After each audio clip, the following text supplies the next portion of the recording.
and the impeachment proceedings against Homeland Security Secretary Alejandro Mayorkas, we are joined by House Homeland Security Committee Vice Chair and Impeachment Manager, Republican from Mississippi, Michael Guest. Congressman, thanks so much for being here.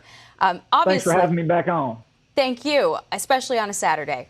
Obviously, big news that the House followed through with its promise to impeach DHS Secretary Mayorkas, but what we're hearing in the Senate is that this is going nowhere. And I want to read to you what Senator Manchin said. He said, "We would dismiss it, yes. I think there's the votes for that. I just want to get rid of it as quick as possible. You go down that path, that's a slippery slope. You would never stop." So because you're leading this effort, when it heads over to the Senate, I mean, what do you do when they've already decided that this is not going to be a trial that the House sees as warranted? Well, it's discouraging to hear those words and to hear that it seems like many of our senators have already predetermined this case without hearing any evidence. The Senate is a body of tradition. Traditionally, once articles of impeachment have gone over to the Senate has allowed House impeachment matters to conduct a trial on the matter before they formulate an opinion and actually make a ruling as to whether or not officers or elected officials should be impeached. So to hear that is very discouraging, because I think clearly there is a factual basis and a legal basis to remove Secretary Mayorkas. The argument against the impeachment coming from Democrats and the administration is that this would be unconstitutional in the sense that impeachment is not allowed if it's based on policy disagreements. And their position is that Mayorkas was just carrying out the policy of the administration. What is your answer to that? And what do you say to those who call it a slippery slope? Clearly this is not just a policy disagreement. The articles of impeachment lay out very clearly that Secretary Mayorkas did not follow the law, particularly the Immigration and Nationalization Act. You look at Section 235, Section 212, requiring the Secretary to remove and detain inmates, that requires inmates who are released into the interior be based on a case-by-case basis versus the mass parole that we've seen this administration conduct. And then if you look at Article 2 deals with the fact that Secretary Mayorkas has breached the public trust. And part of that breaching the public trust is Secretary Mayorkas's repeated lying to Congress. President Biden didn't come to Congress. President Biden didn't make those lies before the committee when he was sworn under oath. Those lies were made strictly by Secretary Mayorkas. Secretary Mayorkas has the duty and responsibility by law to secure the border. He has failed to do so. He cannot rely upon some sort of defense that he was following the orders of the president. And if that were to be the case, then President Biden would be an accomplice to what Secretary Mayorkas had done. And so if that is what the Democrats are trying to hang their hat on as to why these articles need to be dismissed, I will tell you that that is a misstatement of the law, and I wholeheartedly disagree with those statements. Well, and, the president's own words, when I talked to him in the Easter after an event a couple of weeks ago, asked him if he thought the border was secure, and he said no, and he hadn't believed it for the last 10 years. Obviously, that conflicts with what Secretary Mayorkas said under oath any number of times, that the border was secure. But more broadly, what is your strategy going to be in trying to convince your Democratic colleagues in the Senate to follow through with this impeachment? And does the increased pressure that Democrats seem to be admitting to now, that something's got to be done about the border, at all play into your strategy? Well, first, it is nice to see that the Democrats finally are worried about the crisis that we've seen along the southwest border for the last 3 years. It seems to be ironic that it only happens during election year, as this is the top issue on the ballot. Democrats suddenly become concerned about it. Last year, there were over 3 million immigrants who came across our border, either the southern or northern border. That is a larger number than the population of the state that I represent, the state of Mississippi. How are we going to prove this case? We're going to put forth the cause and effect. We're going to show that Secretary Mayorkas inherited one of the most secure borders in modern history, that under his leadership and his inability or refusal to enforce the law, that we now have the humanitarian crisis that we see.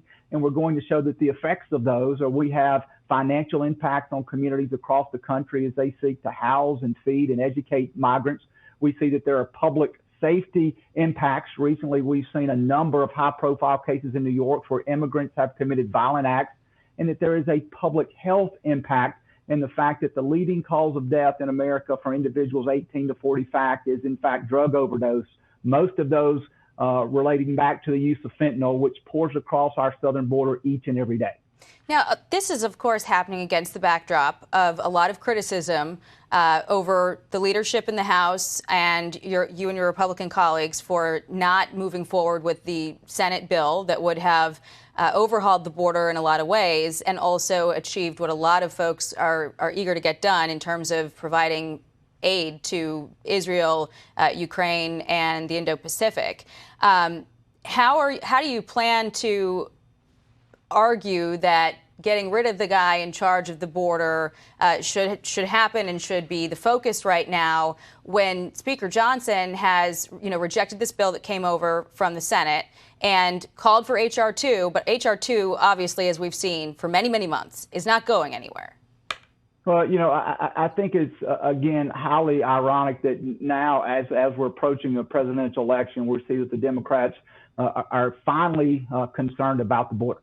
You're right. You talk about H.R. 2. Last year, Republicans passed what I believe would be the strongest border security bill in history, and we sent that to the Democrats, and that bill has sat on Chuck Schumer's desk for almost a year now. He's not amended the bill. He's not taken up. He's just allowed that bill to sit there.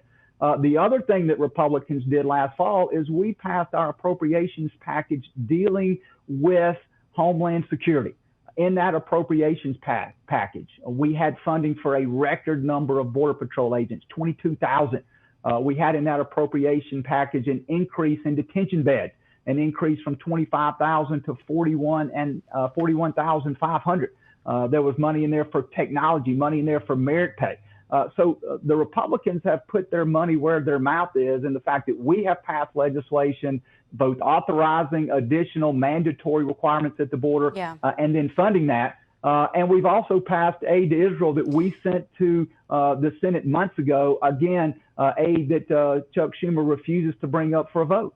Well, you're, as you mentioned a couple times, heading into an election, and there is the risk that people have voiced that if you don't find compromise in some way, that this chamber is going to be looked at as impossible or unable, rather, to get anything done except for their sort of absolute positions on things. And we are in very narrow margins, a very politically divided time.